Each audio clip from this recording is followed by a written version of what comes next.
이 시간 하나님 말씀 고린도 후서 12장 14절 해보시겠습니다. 고린도 후서 12장 14절입니다.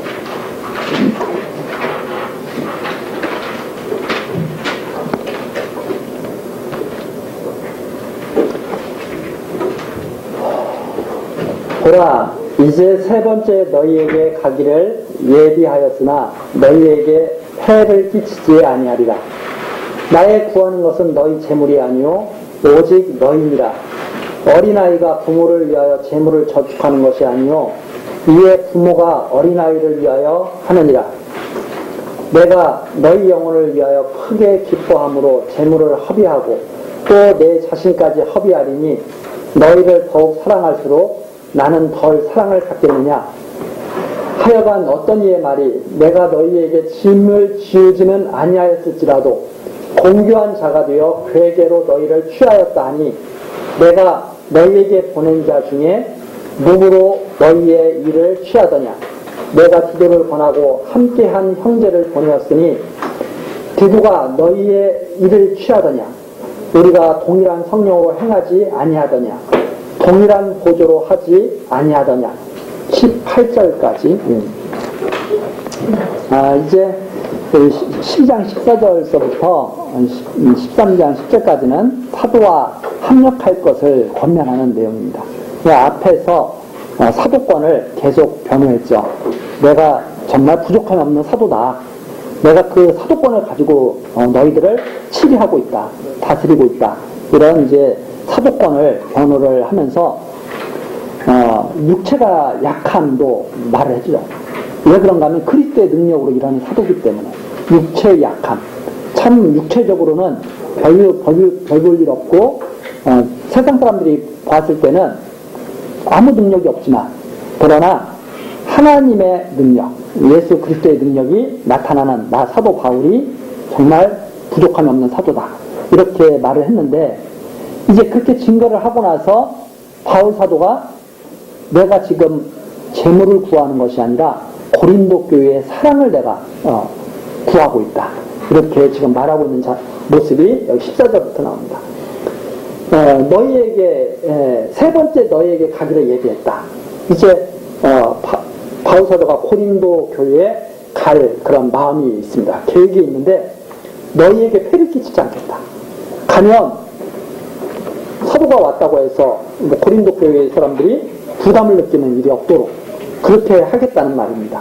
그래서 이 말은 결국 내가 너희들에게 돈을 바라고 가는 것이 아니다. 내가 오히려 돈을 벌어서 너희들을 위해서 쓰겠다. 이제 그런 말이죠. 그래서 14절에 그 중요한 말이 나오죠. 나의 구하는 것은 너희 재물이 아니요 오직 너희다. 내가 돈을 구하고 있는 것이 아니라 너희들을 내가 원하고 있다.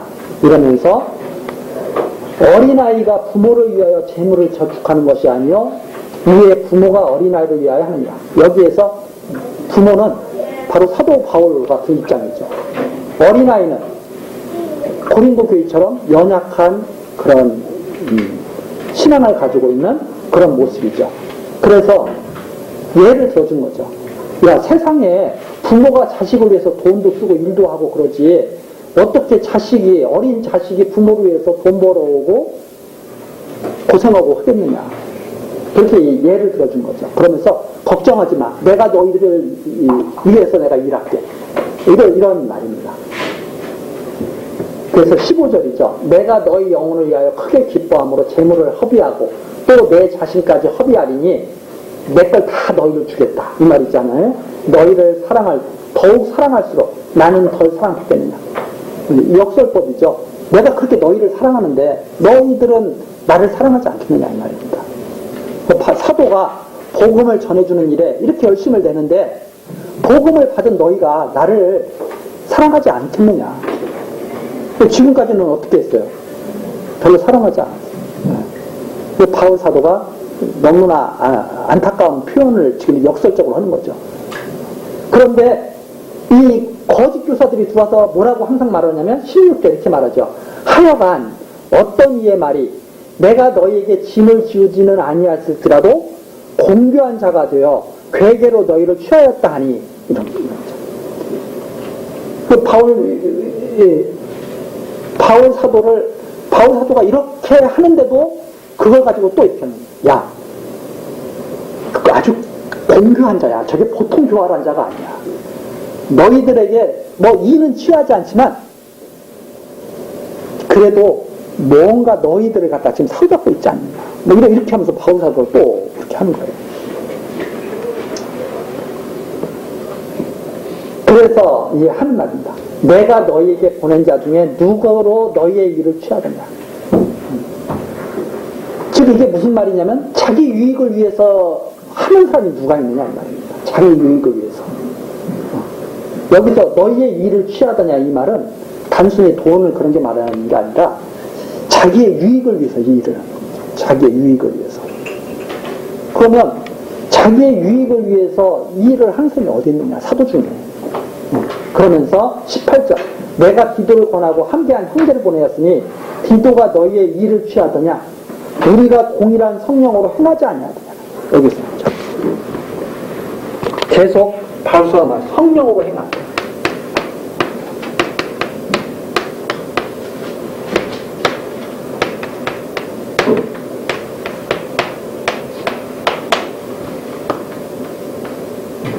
사람의 욕망이라든가 욕심으로 행하지 않는다. 이게 교회에서 가장 중요한 일이죠. 교회에 많은 사람들이 이 교회에 와서 항상 생각하는 것이 성령으로 내가 행하고 있다 이렇게 생각을 하면 자기의 일을 취하지 않아요. 그런데 많은 사람들이 교회에 와서 신앙생활을 할 때조차도 성령으로 행한다는 생각을 하지 않고 내게 유익이 되나? 내게 혹시 손해가 되지 않나? 이렇게 행한다 이 말입니다. 이게 바울로서는 이게 참 답답한 일이죠. 바울이 우리가 성령으로 행하지 않더냐? 언제 일을 위해서 행하더냐 우리가? 디도가 그러더냐? 디도와 함께한 사람이 그러더냐? 아무도 자기의 일을 위해서 행하지 않았다. 성령으로 행한다. 그런데 어떤 공교한 자들은 저거 자기의 일을 위해서 하는 거야. 이렇게 자꾸 말한다 이 말이에요.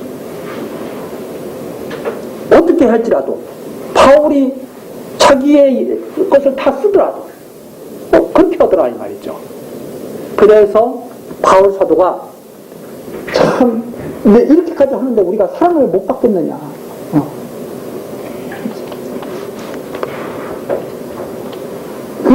그 안타까운 마음을 지금 표현하면서 그러는 거죠. 우리가 구하는 것은 재물이 아니야. 바로 너희들을 구한다. 너희들을 하나님의 백성으로 삼으려고 우리가 온 거다. 성령으로. 이 성령이 바로 하나님의 자녀 되게 만드는 거 아니에요? 성령의 역사가. 우리가 다 하나님의 자녀로 너희를 얻으려고 그러는 거지. 무슨 일을 위해서 이걸 하느냐 이거죠. 일을 위해서 하려면은 차라리 밖에 나가서 정말 사업하고 그런 게 훨씬 낫죠. 그 큰 교회에 특히 위험한 게 뭐냐면 큰 교회에 가게 되면 인간관계가 넓어지잖아요. 그럼 인간관계가 넓어지면 돈 버는데 쉬워요, 어려워요? 사람들이 쉽다고 생각해요. 왜? 내가 예를 들어서 내가 큰 교회에서 그래도 좀 인맥도 좀 있고 그래요. 그래서 내가 무슨 사업을 하고 있는 사람이야. 그럼 그 인맥 때문에 내 사업이 좀 잘 된다고 다 사람들이 생각하는 거예요. 그게 바로 성령으로 행하는 게 아니라 자기의 일을 보고 행하는 거죠. 그래서 큰 교회는 물론 순수하게 신앙을 위해서 가는 사람도 있지만 그 인간관계 때문에 모이는 거예요. 인간관계 때문에. 왜? 거기 가면은 유익하다니까. 뭐가 유익하냐? 그건 성령께서 아시겠죠. 뭐가 유익한지. 자기의 이가 유익한 건지 아니면 성령으로 행하기 때문에 유익한 건지 성령이 아시는 거예요. 자, 그래서 여기에 지금 나죠. 우리가 동일한 성령으로 행하지 아니하더냐. 근데 왜 자꾸 일을 취한다고 하느냐 이거죠. 어떤 자들이.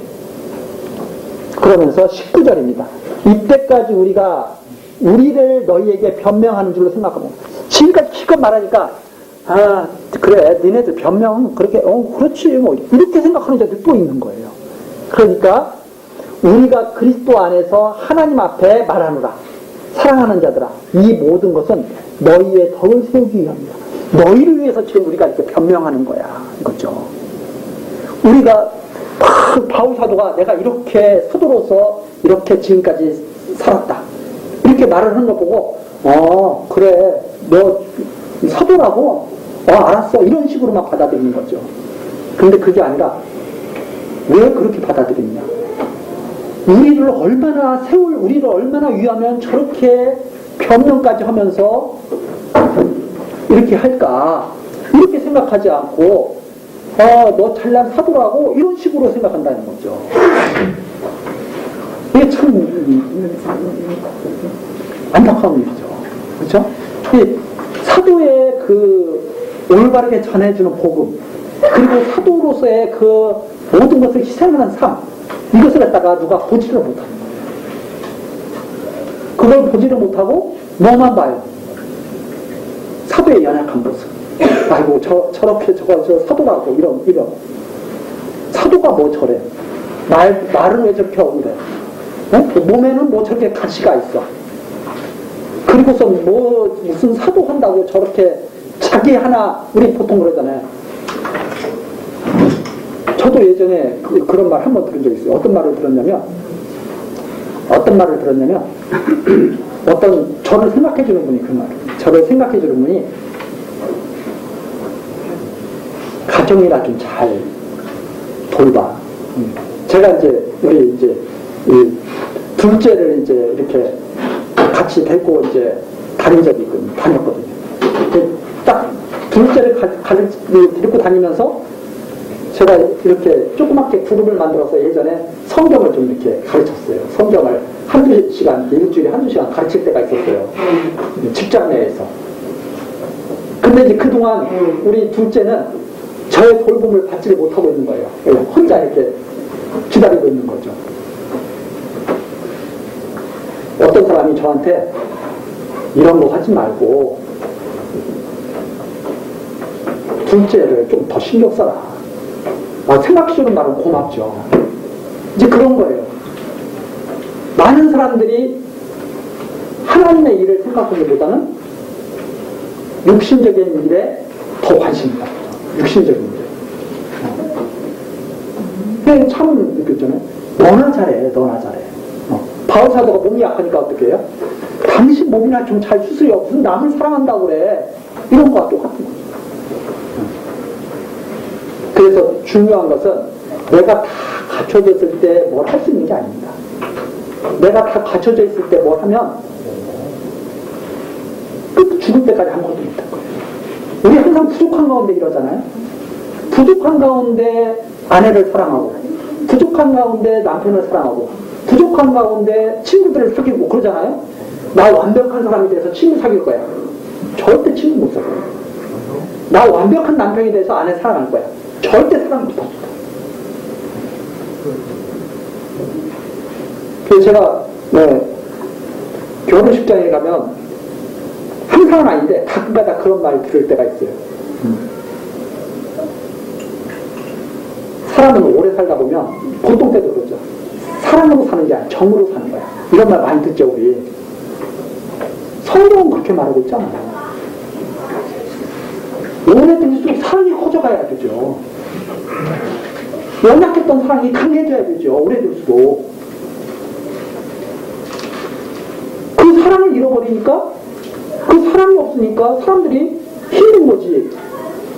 근데 많은 사람들이 그래요. 사랑은 없어도 정으로 살아. 어떻게 정으로 살아요? 오만정이 다 떨어지는데. 오만정이 다 떨어지잖아요. 살다 보면. 근데 미운 정도 괜찮다 이거야. 정으로 살아라 이거야. 사랑은 없어도. 저는 그 말 들을 때마다 마음이 답답해요. 왜도 저렇게 어른들이 저렇게 말을 하나. 막 그러잖아요. 어르신들이 막 하다가 저 못 살겠어요. 그러니까 나를 사랑하지 않는 것 같아요. 막 그러면 다 그런 거야. 다 정으로 사는 거야. 그런 말이 어디 있어요. 사랑을 배워야지. 사랑을 해야지. 지금까지 사랑은 조금 너가 잘못 생각하고 있었나 보구나. 이렇게 전해줘야 되는데 사랑 꿈이야, 허상이야, 다 정이야. 정으로 살아.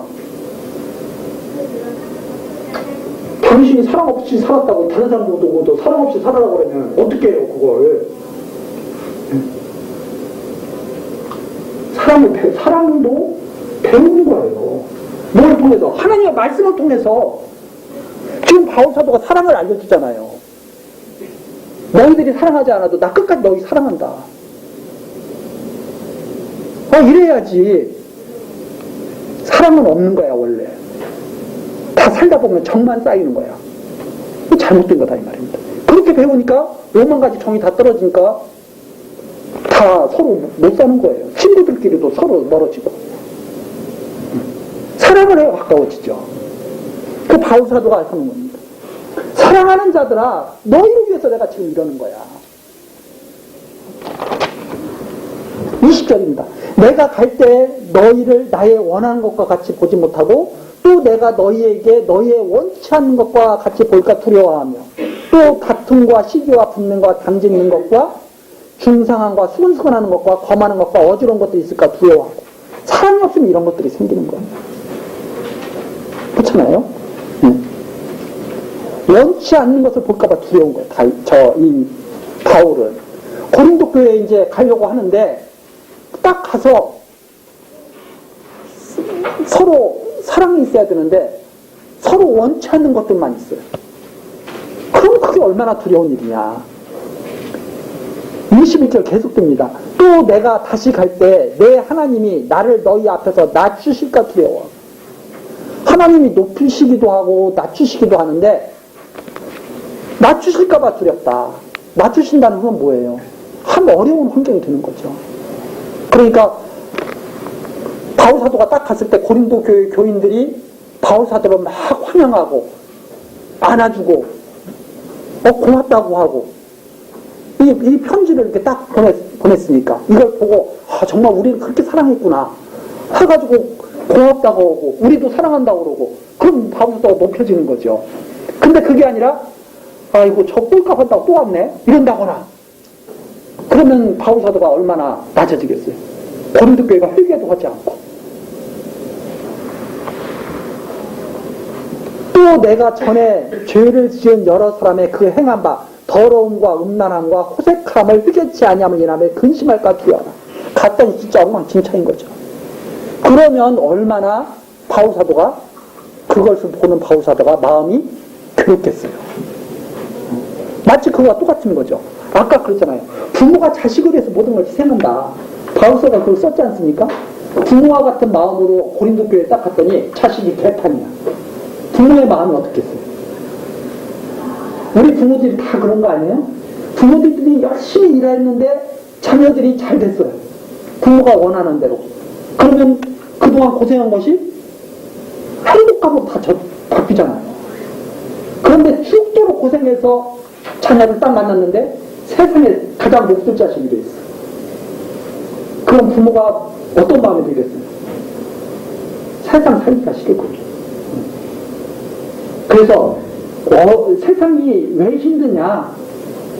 사랑을 잃어버리면 힘든 거예요. 사랑의 열매를 보지 못하는 거예요. 사랑의 열매를 봐야죠, 세상이. 그때 모든 괴로움이 다 없어져 버려요. 그래서 저는 항상 이렇게 생각합니다. 이 표대 내가 다 이뤘다 함도 아니고 다 얻었다 함도 아닌데 바울사도가 빌립보에서 그렇게 말하잖아요. 내가 다 이뤘다 함도 아니고 다 얻었다 함도 아닌데 나는 지금도 얻었다 함도 아니다. 나는 지금도 표대를 향하여 간다. 가는 곳이 있어요. 하나님께 가는 거예요. 그러면 우리가 소망이 있는 사람은 어떤 사람이냐? 내 자녀를 나 죽을 때까지 사랑할 거야. 소망이 있는 사람 거예요. 내 친구를 나 죽을 때까지 나 사랑할 거야. 소망이 있어요. 내 아내를 죽을 때까지 나 사랑할 거야. 표들을 향해서 가는 거예요. 지금은 뭐 하는데? 지금은 내가 부족한데. 다 이룬 것은 아닌데. 다 얻은 것도 아닌데. 그러나 나 거기 끝까지 향해서 거기를 향해서 간다. 이게 바로 소망이 있고 희망이 있다는 거예요. 이게 소망. 이 표정 없으면 소망이 없는 거예요. 그래서 저는 항상 어떤 마음이 참 좋다고 생각하냐면 나 지금 다 얻지 않았어. 나 부족해. 그러나 나 여기를 꼭 갈 거야. 이런 마음이 있는 사람은 이 사람은 엄청나게 생명력이 있는 사람이라고 생각해요. 그렇잖아요. 지금 그래서 이게 없는 사람이 흔들리는 거예요. 이게 없으면 흔들려요. 그래서 이게 없는 사람은 정처 없는 나그네. 이게 있는 사람은 본향을 향해 가는 나그네. 그래서 유행가 중에 정처 없는 이 발길 이런 거 있잖아요. 그게 바로 세상의 이거고 성경에서 나그네는 본향을 향해서 가는 나그네. 본향을 향해서 가는 나그네. 그래서 정처 없는 나그네가 되면 안 돼요. 본향을 향해서 가는 나그네가 돼요. 본향을 향해서 가는 나그네는 목적지가 분명해요. 이스라엘 백성이 40년 동안 광야길을 헤맬 때 목적지는 어디였어요? 가나안 땅이었어요. 그렇기 때문에 그들은 소망을 이룰 수가 있었던 거죠. 그래서 중요한 것, 내가 지금 부족하다. 그거 누구나 다 인정해요. 그래 나 지금 아내 사랑하지 않아. 나 지금 남편 사랑하지 않아. 그러나 꼭 그 사랑을 나 이룰 거야. 이런 소망을 가지고 있으면 행복한 부부가 될 수가 있고, 그런 소망이 있으면 행복한 친구 사이가 될 수가 있고, 그런 소망이 있으면 행복한 부모 자식 사이가 될 수가 있고. 그런데 그런 소망이 없으면 다 만남이죠. 무슨 소망이 있어요? 뭐 배불리 먹고 배불리 먹어도 괴롭더라고요. 저는 적당히 먹어야 가뿐하지. 아무리 맛있는 거라도 배불리 먹고 나면은요, 그 다음부터는 괴로워요. 그거 소화시키기 위해서 온 소화기관이 다 날뛰어요. 배탈 나고. 그렇잖아요? 적당한 게 좋아요. 너무 많은 것도 아니고, 너무 적으면 괴로워하고. 그래서 배 채우는 게 문제가 아니라 여기를 향해서 가는 그 마음. 많은 사람들이 우리나라 사람들은 많은 경우가 그러잖아요. 사회가 항상 이게 방송 매체들이 항상 문제잖아요. 방송 매체들이 다 우리나라는 돈 문제. 돈. 모든 방송이 다 돈. 그래서 우리나라뿐만 아니라 인간들의 본성이 그래요. 그래서 대통령들도 어떤 게 목표예요? 돈 많이 벌겠습니다. 미국 대통령도 우리나라 와가지고 내가 이만큼 돈 많이 벌어서 간다 이거야, 걔네들을 위해서. 근데 다음 대통령이 돈이 많아야 행복한 국민이 될 수 있다고 생각하는 거예요. 근데 그게 참 기가 막히잖아요. 아니, 그러면 돈 많은 사람들은 다 행복해야지. 돈 많은 사람들은요, 행복하다고 다 그런다면 우리들도 다 돈을 많이 있으면 좋겠죠. 근데 돈 많은 사람들을 보고 행복하냐고 그러면 돈 많은 사람들은 괴롭다고. 대통령들이 다 그런 말, 우리나라 잘 살게 해주고. 근데 대통령들이 행복하게 살게 해주겠다. 잘 살게 해주겠다. 그러니까 행복한 것과 잘 사는 것을 일치를 시켜요. 근데 행복한 것은 그렇게 해서 행복해지는 게 아닙니다. 이것이 있어야 행복한 거예요. 내가 저기를 향해서 가려면 그 힘이 있고 그 끈대가 있어요. 그럼 행복해요. 이걸 잃어버리는 순간 인생은 힘이 없어지고요. 근데 이걸 어디에다가 설정해 놓느냐가 중요해요. 이걸 어디에다 설정해 놓느냐.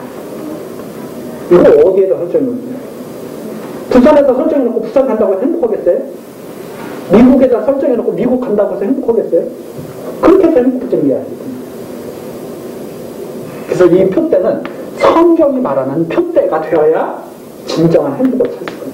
성경이 말하는 표대가 돼요. 그래서 성경이 말하는 표대를 우리들이 이 하나님 말씀을 가지고 우리들이 알아가는 거죠. 자, 그래서 바울 사도가 지금 고린도 교회에 갈 계획인데 걱정스러운 거죠. 참 두려워하지 않기를 바란다. 그때 가면 나와 생각이 좀 같아져서 하나가 됐으면 좋겠다. 이런 의미가 거기에 강하게 담겨있죠. 그러면서 13장 1절입니다. 이제 내가 세 번째 너희에게 갈 터이니, 계속 하면 세 번째 간다고 지금 나오잖아요. 세 번째 너희에게 갈 터이니 두세 증인의 입으로 말마다 확정하리라. 이게 무슨 말이냐면 이제 세 번째 가서는, 지금까지는 가서 아무 말 못하고 오기도 하고 이랬지만 이제 세 번째 딱 가면 두세 증인의 입으로 확정한다. 이 말은 증인 세워서 잘잘못 확실히 따지겠다 이 말입니다. 이제는 이게 교회에 있어야 할 자인지 아닌지 확정받겠다 이 말이죠. 이게 무슨 말입니다. 한마디로 말해서 출교, 지금 우리 식으로 말하면 내가 가서 출교시킬 수도 있어. 이제는 너 그만 교회에 나와라 이렇게 말할 수가 없다는 거예요. 내가 이미 말하였거니와 지금 떠나 있으나 두 번째 대면할 때와 같이 전에 죄 지은 자들과 그 남은 모든 사람에게 미리 말하노니 내가 가면 용서하지 아니하리라. 이게 마지막이라는 거예요. 세 번째가. 두 번째까지는 그럭저럭 넘어갔지만 이제는 더 이상 두고 보지 않겠다. 왜 이런 말을 합니까?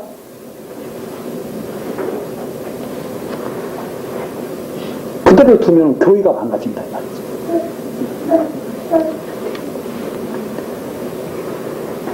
그래서 3절입니다. 이는 그리스도께서 내 안에서 말씀하시는 증거를 너희가 구함이니 저가 너희를 향하여 약하지 않고 도리어 너희 안에서 강하시리라. 그리스도가 계신 것을 갖다가 보여라 이 말입니다. 그 고린도 교회가 자꾸 원하는 게 그건 거죠. 응? 사도 안에 그리스도가 계신 것을 좀 보여다오.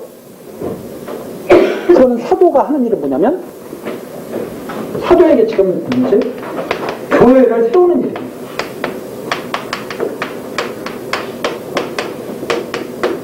사도에게 맡긴 중요한 직분이에요. 진리의 터 위에 그리스도, 예수 그리스도의 복음 위에 교회를 세우는 것이 바로 사도가 맡은 직분이에요. 그런데 사도가 이 일을 위해서 부름을 받았는데 고린도 교회가 원하는 것이 당신이 사도냐? 보여라. 왜? 내가 교회를 확실히 세우겠다. 내가 이번에 가면 그리스도께서 얼마나 강한지 너에게 보여주겠다. 어떤 사도가? 육신이 약한 사도가.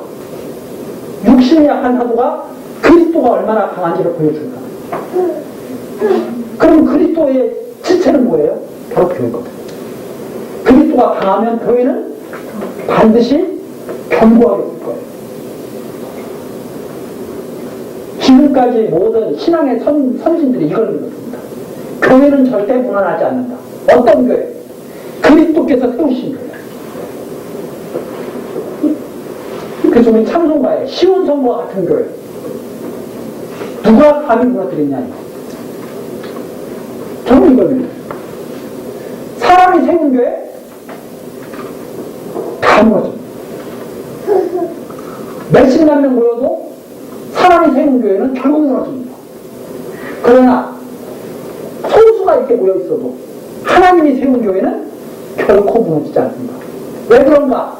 그리스도에 대한 진리가 있기 때문에, 하나님 말씀 진리가 있기 때문에 무너지지 않습니다. 그럼 무너지지 않는 이 교회는 육신으로 세워진 교회가 아니라 성령으로 세워진 교회죠. 그래서 성령의 수가 다 차면 육신으로 세워진 교회는 역사 속으로 사라져요. 신령한 교회가 드러나지 않는 거죠.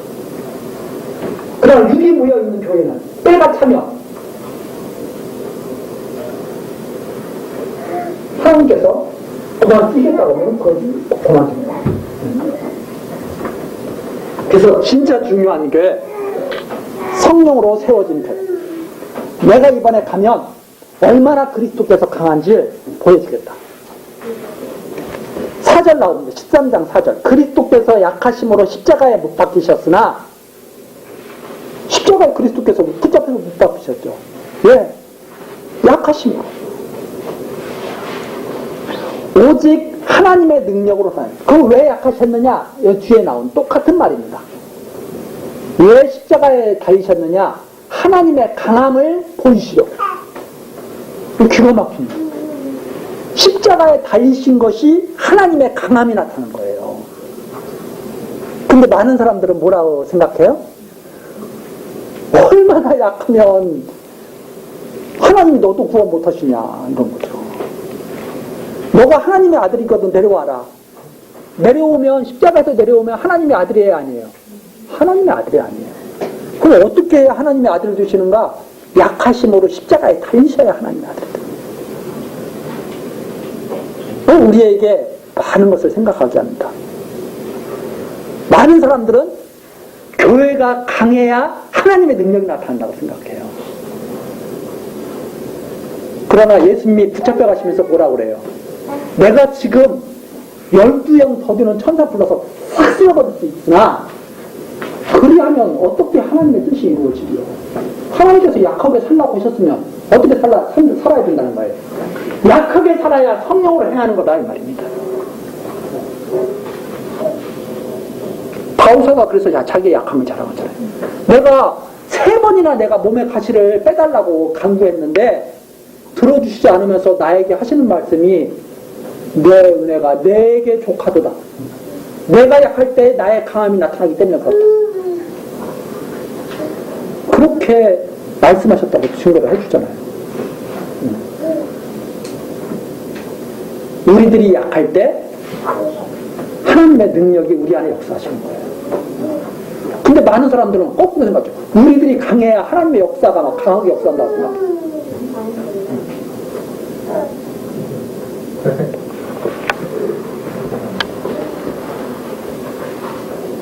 자, 다시 한번. 4절. 그리스도께서 약하심으로 십자가에 못 박히셨으나 오직 하나님의 능력으로 살아셨으니 우리도 저의 안에서 약하나 너희를 향하여 하나님의 능력으로 저와 함께 살리라. 지금 무슨 말입니까? 우리도 살아서, 그리스도와 함께 살아서 강하게 이번에 나타나겠다. 그러면서 5절입니다. 너희가 믿음에 있는가? 너희 자신을 시험하고 너희 자신을 확증하라. 이거 참 담대한 말이죠. 믿음 있는가 시험하고 확증하라. 너희 자신을 확증하라. 그러면서 예수 그리스도께서 너희 안에 계신 줄을 너희가 스스로 알지 못하느냐. 예수 그리스도께서 너희 안에 계신 줄 너희가 왜 모르느냐, 이 말입니다. 우리는 자꾸 이렇게 생각을 하죠. 내가 오고 싶어서 오늘도 교회에 왔다. 이번 주일도 내가 오고 싶어서 왔다. 그리스도께서 안에 계신 줄 모르면 그렇게 생각하는 거예요. 그리스도께서 우리 안에 계신 줄 알면, 성령께서, 그리스도께서 우리와 함께 하시는 이 성령께서, 함께하게 하신 이 성령께서 역사하셔서 내 마음을 주장하셔서, 그리고 주변 모든 환경을 다 터뜨려 주셔서 나로 하여금 이 자리에 불러주셨구나. 그리스도께서 우리 안에 계시면서 아는 자야죠. 그렇게 생각합니다. 아니, 그리스도께서 내 안에 계시니까 나를 교회 안에 불러 모으셨지, 그리스도께서 내 안에 안 계신데 어떻게 교회 안에 불러 모아요? 그걸 왜 모르느냐, 이 말입니다. 너희 안에 계신 줄 왜 모르느냐. 그러면 이 뒤에 계속 나오죠. 그렇지 않으면 너희가 버린 자니라. 우리가 버리운 자 되지 아니한 것을 너희가 알기를 내가 바라고, 우리가 하나님께서 너희로 악을 조금도 행하지 않게 하시기를 구하노니 이는 우리가 옳은 자임을 나타내고자 함이 아니라 오직 우리는 버리운 자 같을지라도 너희로 선을 행하게 하고자 함이라. 이죠. 하나님께서 예수 그리스도께서 너희 안에 계신 줄을 알지 못하면 너희는 버리운 자예요. 하나님께서 우리 안에 계셔서 우리로 하여금 모든 역사에 참여하게 하고 이렇게 하는 것을 모르는 자들은 하나님의 백성이 아니에요. 하나님의 백성은 하나님의 능력으로 우리가 이 자리에 있다는 것도 알고 하나님의 능력으로 우리가 일하고 있다는 것도 알고 하나님의 능력으로 우리가 존재하고 있다는 것도 아는 자들. 하나님의 백성들. 그렇지 않으면 하나님의 능력이 없이 내가 이 자리에 존재하고 하나님의 능력이 없이 내가 살고 있고 이런 자들은 다 버리운 자들이죠. 그러면서 뭐라 그래요? 우리가 버리운 자 되지 아니한 것을 너희가 알기를 바란다. 육체를 보면 꼭 어떤 자 같아요? 버리운 자 같아요.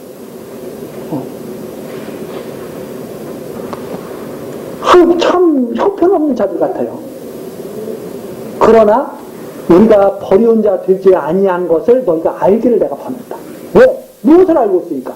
예수 그리스도께서 안에 계신 줄 알고 있는 사도니까.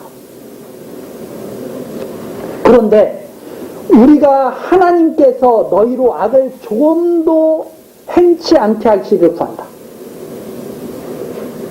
사도가 이 고린도 교인들에게 구하는 것이 뭐냐면 하나님께서 악을 행치 않게 하시기를 원한다.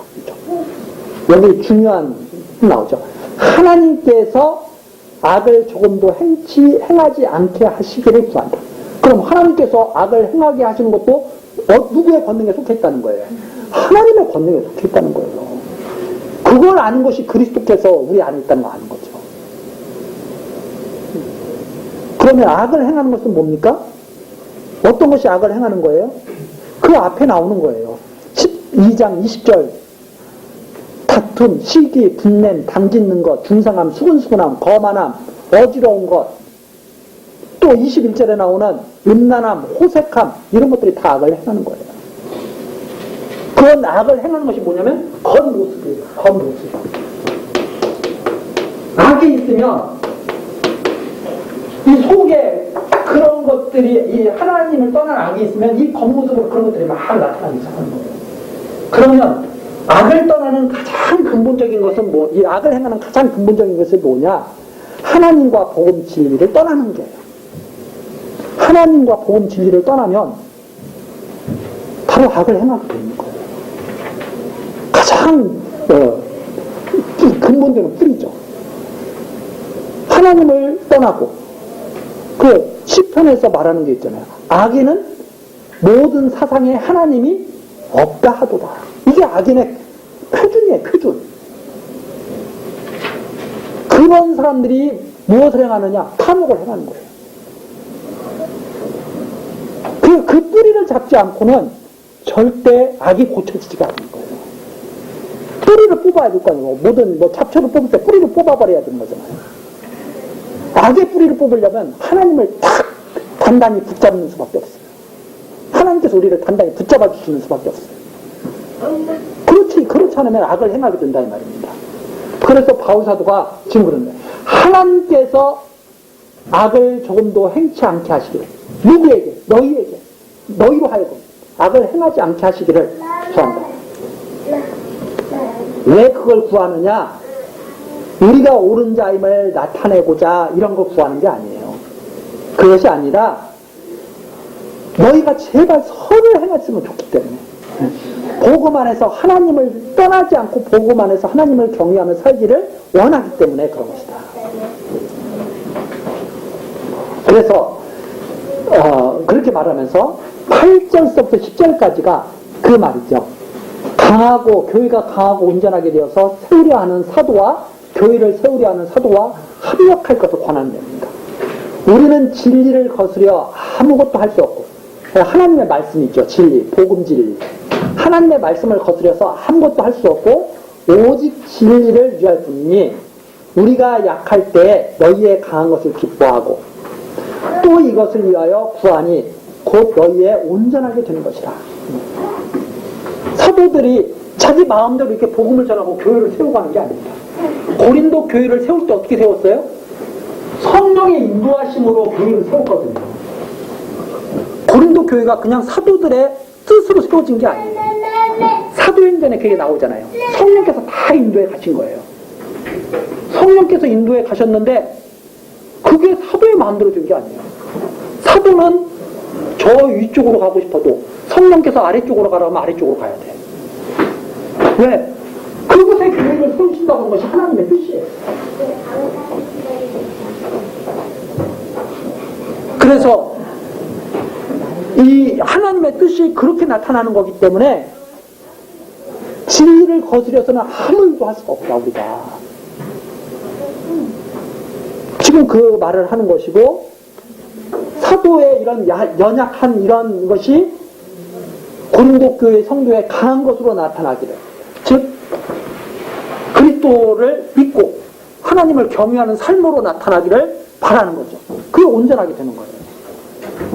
그래서 10절입니다. 이를 인하여 내가 떠나 있을 때 이렇게 쓰는 것은 대면할 때 주께서 너희를 파하려 하지 않고 세우려 하여 내게 주신 권세, 그 권세를 따라 엄하지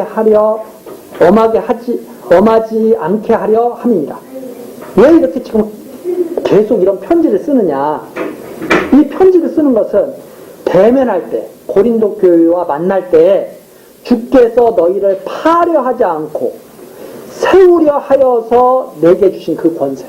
사도라는 권세를 왜 주셨느냐? 교회를 다 무너뜨리려고 사도를 주신 것이 아니에요. 사도라는 직분인 거예요. 견고한 교회를 세우기 위해서 사도를 세우신 거예요.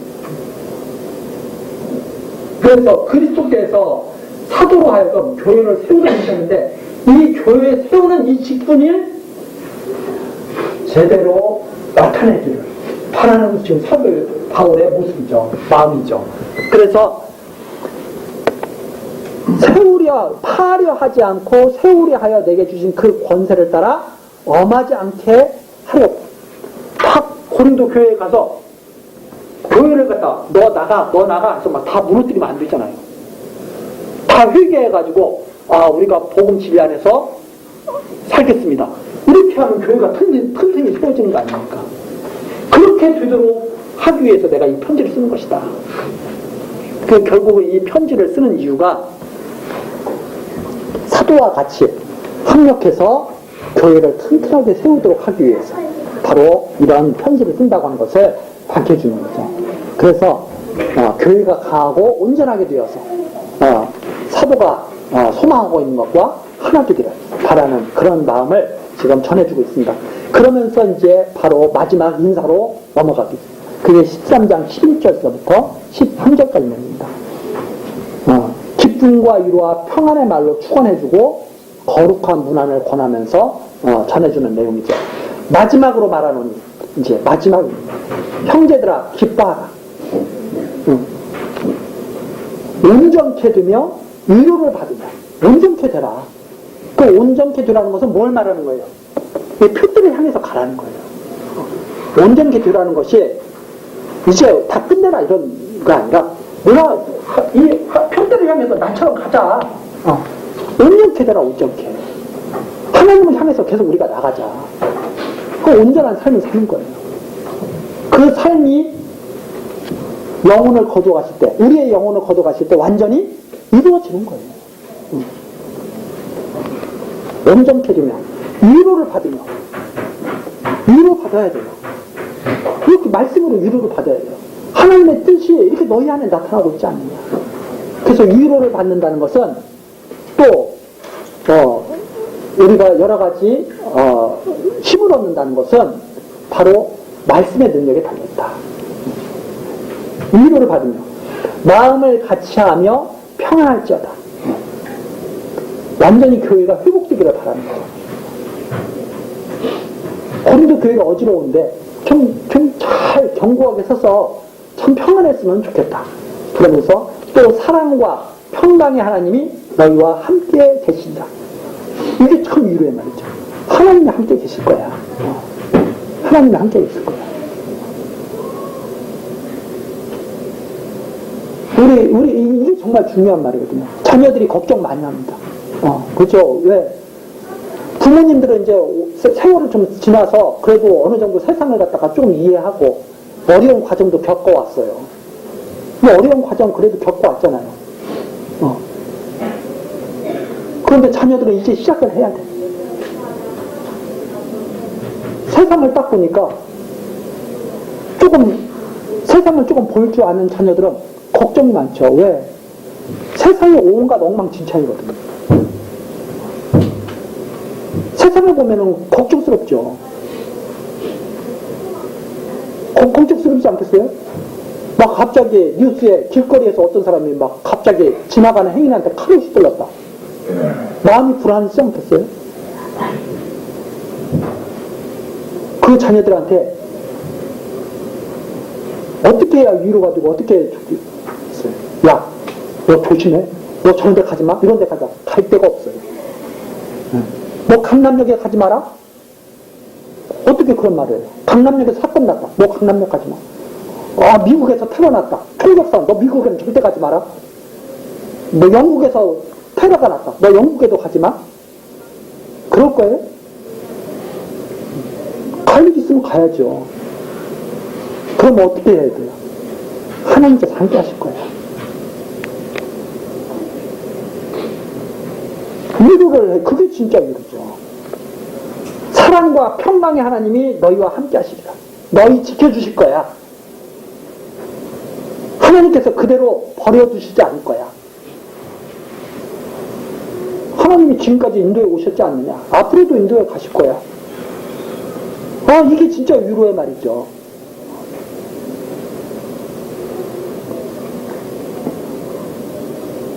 그래서 고린도 교회에게 이 말은 큰 힘이 됩니다.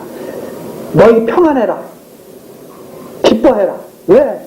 사랑과 평강의 하나님 너희와 함께 계실 거니까. 거룩하게 입맞춤으로 서로 무난하라. 아름다운 교제를 이루는 거죠. 거룩하게. 세속적으로 하지 말고. 거룩이라는 것은 하나님의 속성 아닙니까? 세속적으로 사귀는 건 그건 한계가 있죠. 그러나 세상 사람들도 서로 위로를 주고 받긴 받아요. 그러나 그건 한계가 있습니다. 진짜 친교는 바로 이런 거예요. 거룩하게 하는 거. 모든 성도가 너에게 무난합니다. 그래서 13절, 이 13장 13절은 항상 교통하는 거죠. 그래서 주 예수 그리스도의 은혜와 우리 예배 시간에 목사님들이 축도할 때 바로 이거 많이 하시죠. 왜? 주 예수 그리스도의 은혜와 하나님의 사랑과 성령의 교통하심 너희 우리와 함께 있을지어다. 그걸 있기로 바라는 거죠. 다른 걸 바라는 게 아닙니다. 주 예수 그리스도의 은혜가 성도들과 함께 있기를, 하나님의 사랑이 성도들과 함께 있기를, 성령의 교통하심이 성도들과 함께 있기를 바라는 거예요.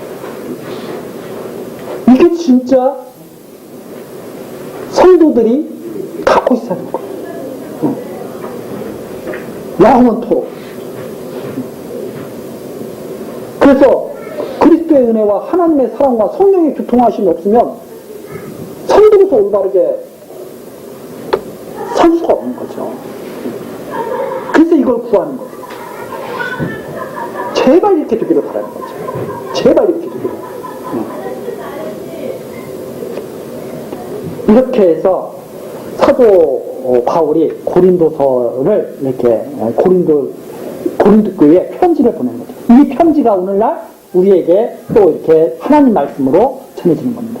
그러면 이 편지가 왜 이렇게 전해지느냐? 그 편지가 전해지는 것은 교회가 교회답게 세워짐으로 예수 그리스도가 증거주게 하시는 거죠. 그래서 이 고린도서를 잘 배우고 나면 이 교회를 지금 교회의 머리 되신 그리스도가 살아계시고 바로 그 그리스도가 살아계신 교회에 우리를 부르시고 그렇게 하신 것을 우리가 믿게 되는 겁니다. 야, 우리가 그리스도의 지체로서 부름을 받았구나. 누구의 능력으로?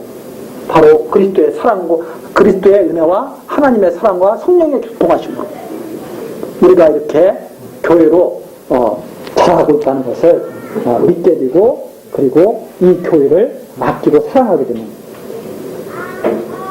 자 이렇게 해서 고린도 전후서를 우리가 쭉 같이 흥분했습니다. 특히 고린도 후서는 사도와 그 사도됨을 증거하면서 하나님과 화목해라. 하나님과 화목하고 그리고 서로 교회를 위한 합력을 해나가자 하는 그런 내용의 편지였습니다. 그렇게 하는 것이 올바른 그런 하나님의 뜻이라는 것을 우리에게 지금 밝혀주시고 예수가 바로 그 교회의 머리 되신 예수께서 교회를 지금 교회답게 이렇게 성령을 통해서 주관하고 계시다는 사실을 우리로 하여금 깨닫게 하시려는 것이 바로 고린도 전후서에 담긴 그런 뜻이라고 우리가 정리를 하면서 다음 시간 이제 갈라디아서 이렇게 또 정리해 나가도록 하겠습니다. 기도하시겠습니다. 우리들의 삶을 풍요롭게 하시는 하나님, 날마다 신령한 양식을 주시며 가치 있는 것들을 사모하고 추구하게 하시니 감사드립니다. 이 시간에도 고린도에 보내진 하나님의 말씀을 통하여 성령의 감동하심 따라 사도로 직분을 행하게 하시며 교회를 교회답게 세워져 가게 역사하시는 예수 그리스도께서 살아계심을 우리들이 증거받았습니다. 지금도 성령의 감동하심으로 그리스도의 지체된 교회가 견고하게 세워져 가고 있는 줄 믿습니다. 하나님, 우리를 교회 안에 부르셨사오니 이 은총을 더욱 베풀어 주시고 이 복되고 영광스러운 역사에 기쁨으로 동참하도록 인도하여 주옵소서. 예수 그리스도의 이름으로 기도드리옵나이다. 아멘.